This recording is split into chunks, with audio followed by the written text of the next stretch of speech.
Hemos invitado a la historiadora Ángeles Magdaleno, ella que es autora del libro El 68, el año que transformó al mundo. Ella es historiadora egresada de la Facultad de Filosofía y Letras de la UNAM. Fue directora también, directora general de Información y Análisis Documental de la Fiscalía Especial para Movimientos Sociales y Políticos del Pasado. Le damos la bienvenida esta tarde a Ángeles Magdaleno. Ángeles, bienvenida a Los Periodistas. Muy buenas tardes. Hola, muchas gracias por la invitación. Buenas tardes a ustedes y a todo su público. Pues sí, es Ángeles, ¿cuál es el papel? ¿Cuál es, digamos, la valoración histórica de Luis Echeverría en ocasión hoy de su cumpleaños número 100? Usted como historiadora, ¿cuál es la valoración que hace después de, pues, su periodo de gobierno y antes el movimiento del 68 y la represión del 2 de octubre? Bueno, lo primero que quisiera señalar antes de empezar con el análisis histórico, que me parece muy bien cómo lo abordaste, el que cumple 100 años y que no hay ninguna celebración. Yo creo que ahí está la mayor tragedia de Echeverría. Ni siquiera es que lo señalen de represor. En mi opinión, la mayor tragedia consiste en esto, en que está ignorado hasta por su propia familia. Al capitán Luis de la Barreda, exdirector de la Federal de Seguridad, lo defendió penalmente su hijo, que es un gran abogado, el doctor Luis de la Barreda, que fue ombudsman de la Ciudad de México. A Miguel Nazara lo defendió también su hijo, que es otro gran abogado, José Luis Nazardau. ¿Y alguien ha escuchado que uno de los hijos de Echeverría salga en su defensa? Yo no. Al contrario, todo lo que se ha sabido de la familia es que prácticamente han secuestrado sus bienes, han secuestrado su persona, su casa, etcétera. Creo que la mayor tragedia es que vivió demasiado. Vivió 100 años y entonces la herencia, ahorita que hablabas del interés sobre el dinero, la herencia no la han podido repartir y creo que en eso estriba ese silencio cuando es su cumpleaños, cuando lo enjuiciaron. Nadie de su familia dijo una palabra en su favor. Creo que eso sí es muy trágico para cualquier persona que sea acusada de lo que sea, ¿no? Entonces, por ahí empezamos. Sí, Alejandro, la evidencia, dígame. Sin embargo, que hay en contra de él, esa no guarda ningún silencio, Ángeles Magdaleno, porque la evidencia lo pone a él al frente de un gobierno que fue profundamente represor y pues como consecuencia tienes a esto que ya es, pues no es aquel presidente que hace 50 años tenía todo, detentaba todo el poder, ahora es pues una sombra simplemente. Es que está en el diseño institucional de este país. La figura presidencial tiene una centralidad absoluta y el poder del presidente en México es impresionante. Lo dice muy bien Octavio Paz, ningún virrey tuvo el poder jamás que tuvo el presidente de México. A mí lo que siempre me llamó la atención es, por un lado, ¿no?, estas posturas represivas y por otro lado, ¿no?, yo no sé si se trataba de imitar a Lázaro Cárdenas o si era un juego un poco perverso de todas estas políticas de los no lineados, de traer a los chilenos perseguidos por la dictadura, de mandar un avión por Pablo Neruda al mismo tiempo que mandaba a la Embajada de Chile a uno de los militares más siniestros del periodo, que fue Díaz Escobar. Esto es solo mi opinión, no lo he podido probar y la verdad ya lo he dejado porque estoy un poco fuera de este tema. Pero hay una conversación donde está Pinochet con algunos militares hablando del futuro del presidente Allende y se oye la voz de un mexicano. Alguien me dijo que podía ser Díaz Escobar, yo no lo sé, pero probablemente lo fuera, porque Díaz Escobar sí estaba en la Embajada de Chile en México cuando el golpe militar en noviembre de 1973. Entonces eso es muy contradictorio. Al tiempo que manda el avión por Neruda y recoge a toda esa intelectualidad suelta por Latinoamérica, resultado de los regímenes militares, de los golpes de Estado, y por otro lado en México manda a reprimir las marchas, ¿no? Por ejemplo, y diseña una política muy agresiva para confrontar la violencia guerrillera. Entonces, no sé, tengo la impresión de que en algún momento se sintió Lázaro Cárdenas, o quizá era producto de este nacionalismo revolucionario muy en boga en ese momento. Pero de lo que sí estoy segura que es la parte peor de su actuación es la parte económica. Desde Echeverría, desde el gobierno de Echeverría hasta el día de hoy, apenas hemos levantado cabeza. Sus decisiones económicas, estas de aumentar infinitamente el gasto público y otro tipo de decisiones, me parece que fue, tú lo señalabas ahorita, ¿no? La devaluación por primera vez en la historia de muchos años se fue al doble, ¿no? La paridad del peso frente al dólar, que no es el único indicador económico, pero sus políticas fueron terribles para el país, ¿no? Y eso no solo lo señalo yo, lo señalan los especialistas en la materia. Entonces, es un hombre olvidado y yo creo, me recuerda mucho a los griegos. ¿Qué hacían los griegos? No puedo decir el nombre del pastor, es el verdadero innombrable, ¿no? ¿Por qué era el innombrable? Lo olvidaron. ¿Por qué? Porque destruyó demasiado. Como no pudo pasar a la historia por haber construido, lo que hizo fue destruir. Y entonces lo olvidaron y se borró su nombre. Creo que eso es algo de lo que pasa con el expresidente Echeverría. Por Ahora, otro lado, sí, perdón, nada más quiero terminar esta idea de Chile. Algo que me llama mucho la atención, porque las consecuencias llegan hasta el presente. No sé si se acuerdan cuando secuestraron a Diego Fernández de Ceballos. Claro. En Querétaro, en su rancho de Querétaro. Bueno, que pedían un secuestro equiparable a la inmensa fortuna del señor, ¿no? ¿Quién lo secuestra? Lo secuestra un comando que es de esta gente que trajo Echeverría, un tal Poblete. Pero es Poblete el que lo secuestra, que fue el responsable de asesinar en la Católica de Chile a Jaime Guzmán, el redactor de la Constitución chilena. Así, saca una pistola y le mete un tiro en la puerta de la universidad. Y después este hombre aparece mucho tiempo después en México y nadie lo podría rastrear. Y resulta que hace un par de años este señor que vino entonces con estos grupos que trajo Echeverría, se dedicaba a secuestrar personas en la zona de San Miguel Allende y Querétaro. Entonces, desde luego, creo que fue un acierto recoger esa intelectualidad, ya dije, pero tampoco fueron tan selectivos, ¿no? Entonces, por ejemplo, recibe al presidente Allende, lo invita a la Universidad de Guadalajara, etcétera, y por otra parte, pues en México reprime a la gente, ¿no? O sea, un poco como, diríamos vulgarmente, oscuridad de la calle, ¿no? ¿O cómo es? Perdón. Candil de la calle, oscuridad de su casa. Sí, porque aquí sí jugaba al muy democrático y aumentó el gasto en educación. ¿Por qué? Pues porque no lo querían en las universidades. Pero lo que tampoco hemos visto aquí, y eso sí consta en los archivos, hay un expediente que no sé cómo esté ahora, porque tengo mucho tiempo que no voy al archivo a tratar este periodo, pero el expediente de la CIA, por ejemplo, señalaba que había un particular interés de la CIA en derrocarlo. Y entonces se valieron de una serie de personas que estaban conectadas con el laborista de Estados Unidos, con LaRouche y esta gente que es ultraconservadora. Entonces ahí se mezclan toda esta gente y México es el escenario. Y como alguna vez yo decía, a mí no me importa lo que hagan sus agentes, siempre y cuando no lo vengan a hacer las universidades públicas mexicanas, ¿no? Y creo que el saldo de Echeverría, además de la acusación de genocidio, con la que por cierto yo no estuve de acuerdo porque lo dijo muy, muy claramente, ¿cuál era el grupo que quería exterminar? O sea, yo nunca estuve de acuerdo con eso y por eso no prosperó y se los dijeron abogados especialistas, pero ese es otro tema.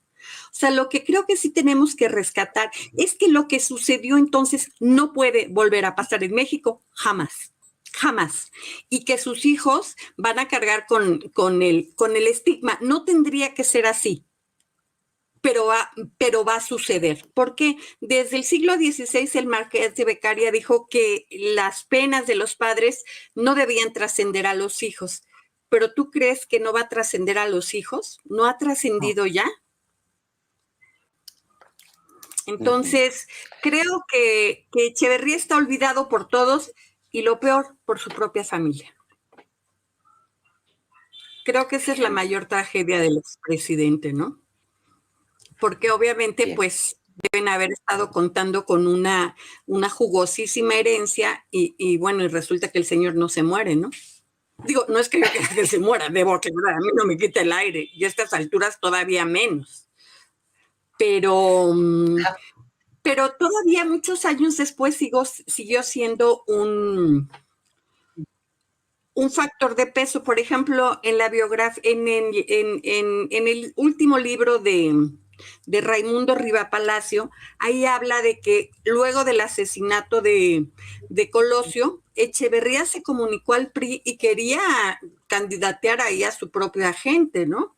Entonces, muchos años después, seguía teniendo toda esta injerencia en la vida pública, porque, repito, el diseño institucional hace que los presidentes tengan un poder que trasciende a los sexenios, ¿no? Bien. No sé si hay alguna otra cosa que quieren que habláramos, ¿no? Sí, adelante Álvaro. Adelante, Álvaro, adelante. Yo en realidad lo que le iba a... Yo creo que sí viene... Adelante, Alejandro. No, lo que iba a comentar es que es muy parecido lo de Echeverría a todos los presidentes de la posrevolución que hicieron exactamente lo mismo. Eran muy revolucionarios y se reunían y hablaban de los principios de la revolución y se decían de izquierda y tal, y en casa, pues, todo el siglo, toda la segunda mitad del siglo XX fueron de represión. Eso fue el PRI, apropiarse de los principios de izquierda de la revolución para estar en casa aplastando con toda la mano abierta a los movimientos de izquierda. Eso hicieron, pues digo, se extendió obviamente hasta el periodo neoliberal, pero en particular a lo que le perteneció a Echeverría, pues sí fue un periodo de opresión. Justamente la CNDH publica el año pasado un documento que vale mucho la pena revisar, porque es el informe especial sobre violencia política de Estado en México.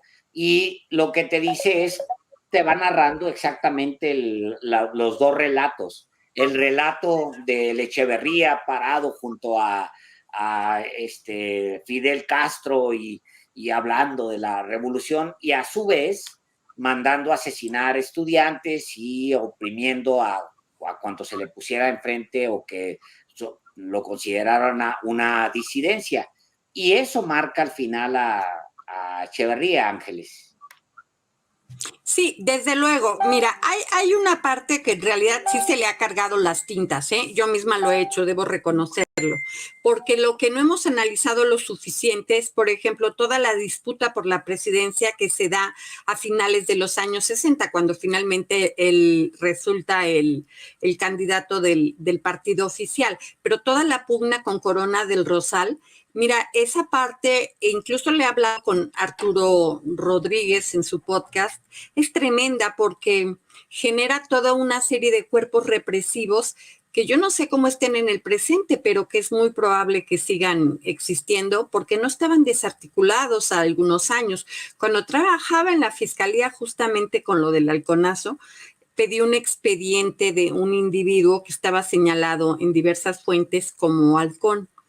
¿Cuál sería mi sorpresa? Que voy a recoger el documento. De verdad que les juro que se me salió el corazón. Casi me lo sentía latir aquí en la oreja.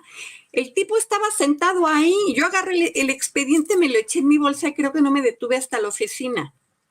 O sea, siguen por ahí. Y después, ese trabajo que hice, créanme que es un trabajo terrible. No se lo deseo a nadie. Si creen que fue un privilegio, pues no fue tan privilegio. Sufrí mucho en ese periodo. Fue un verdadero campo minado.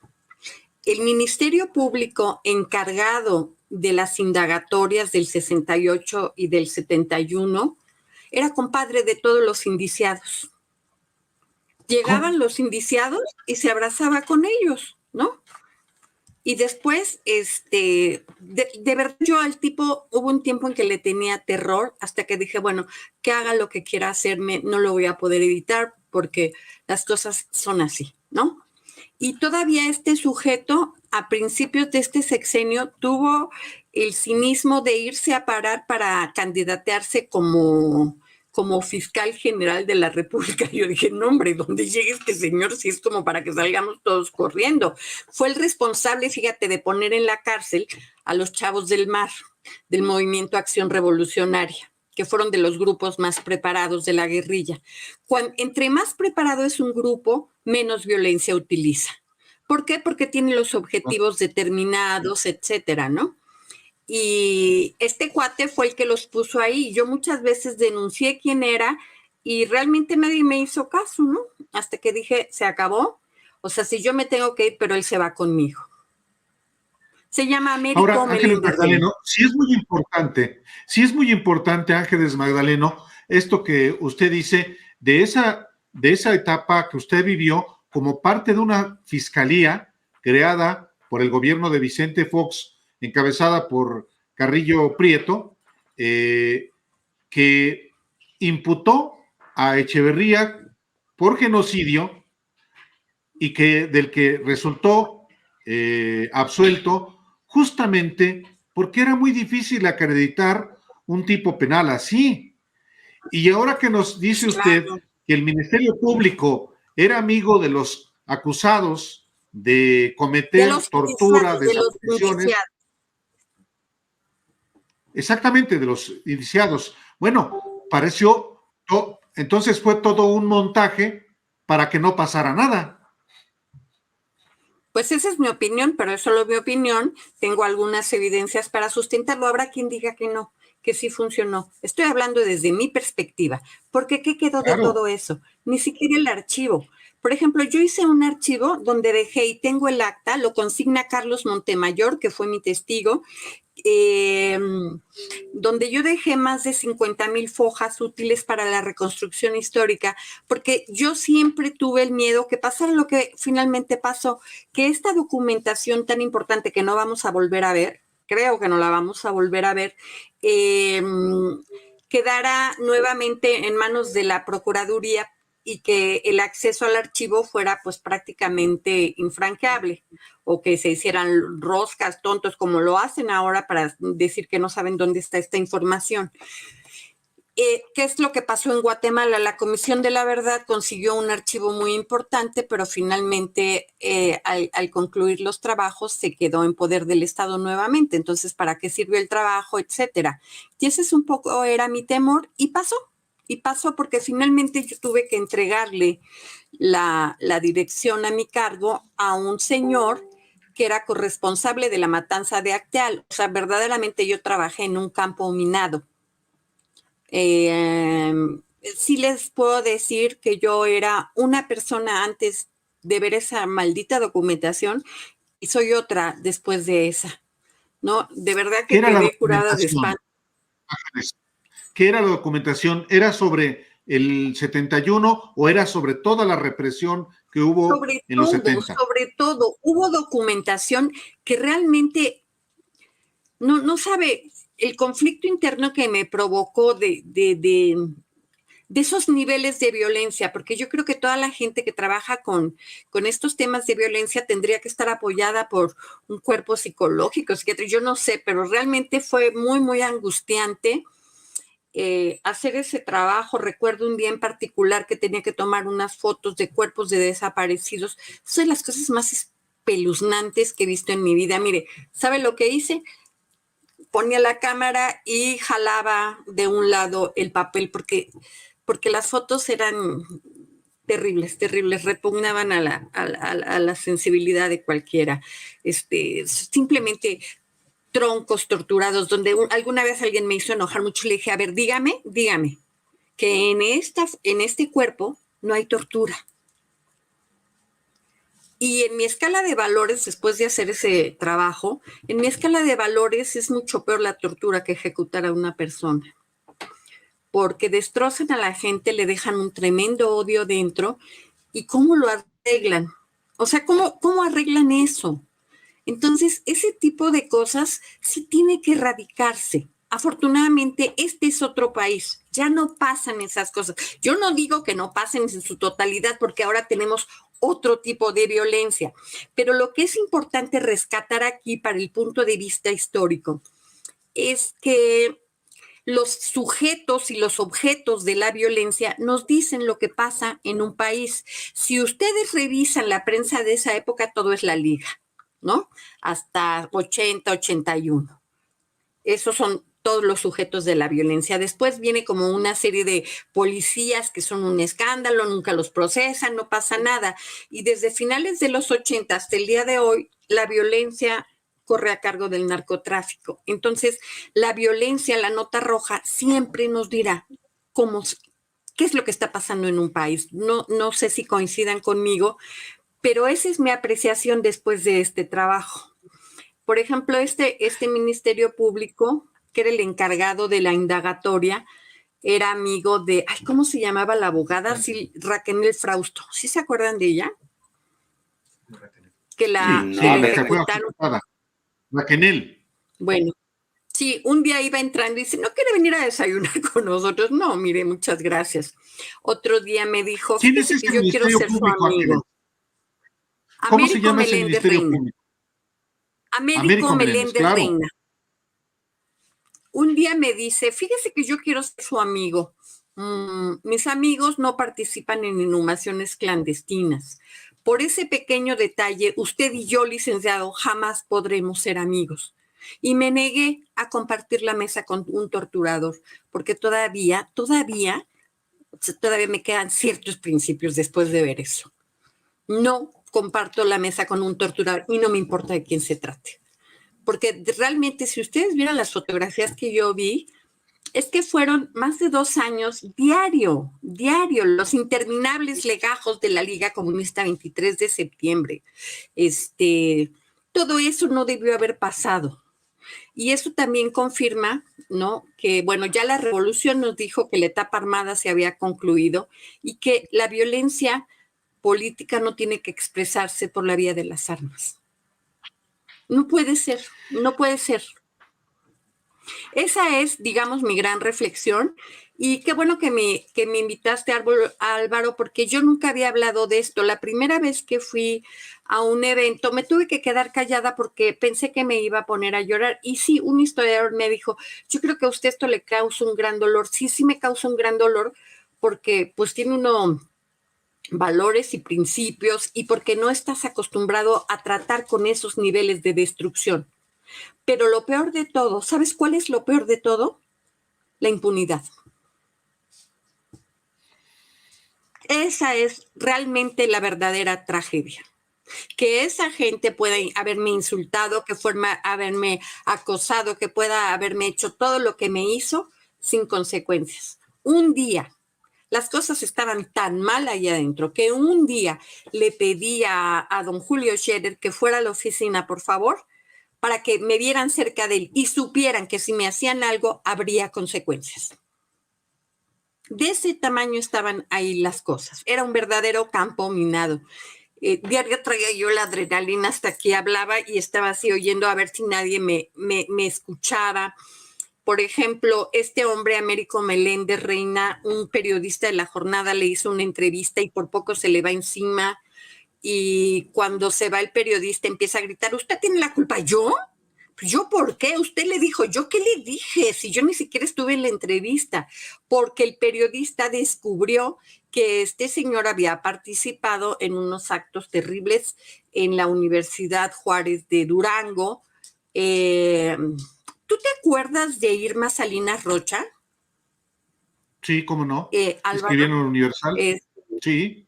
Ajá, así doblemente regia, ¿no? Que fue, o sea, una disidente dentro de lo que fue el Grupo Monterrey, sobrina de Garzazada. Bueno, sí. Este Ministerio Público ahí empezó su carrera, persiguiendo a Irma Salinas Rocha de una manera espeluznante. Y tú vas viendo toda su trayectoria Y finalmente en Washington encontré que fue una de las primeras víctimas del gobierno del panista de Nuevo León. ¿Cómo se llamaba?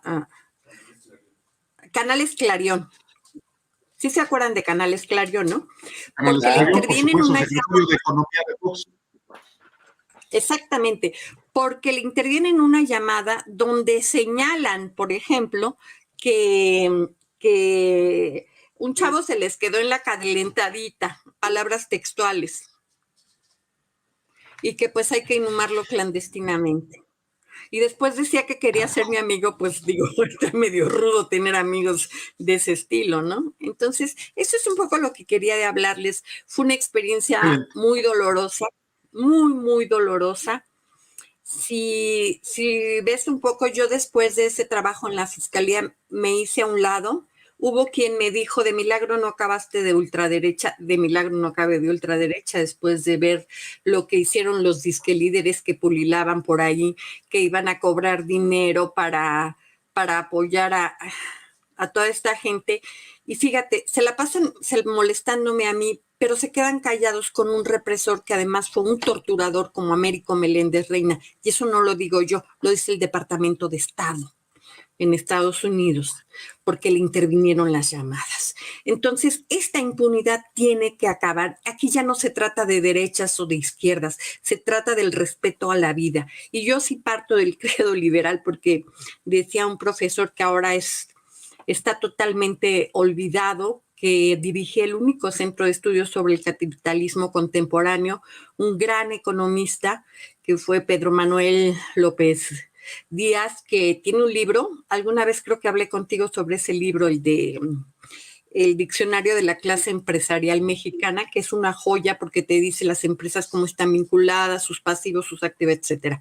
Bueno, él decía, correcto, el liberalismo, es decir, el respeto a la vida, a la propiedad y a la libertad, tiene que ser más que una ideología, tiene que ser una forma de vida. Y con esa parte, pues yo quisiera terminar aquí. O sea, tenemos que entender el respeto a los otros, sea el que sea, por más que lo alucine. No se puede torturar. Ahora, los guerrilleros también cometieron unos abusos espeluznantes en contra de ellos y en contra de la policía. O sea, los asesinatos de policías, que es el último escalón de la cadena del Estado, es terrible. Por ejemplo, los chilenos, el patriótico Manuel Rodríguez y demás, ellos fueron sobre la cabeza, sobre Pinochet. No, acá lo que hicieron ir sobre los últimos, sobre el policía de a pie. Ahí no hay ningún acto revolucionario. Entonces, creo que este periodo tiene que estudiarse, sí tienen que señalarse y sí tiene que haber una condena histórica, por lo menos. O sea, si ya no fue posible la pretensión de justicia por mil razones, Álvaro, entonces, al menos que la gente tenga el derecho a saber lo que pasó. Alguna vez alguien le decía a Carrillo, hay que doblar la hoja, sí, pero no se puede doblar una hoja si no la leímos, ¿no?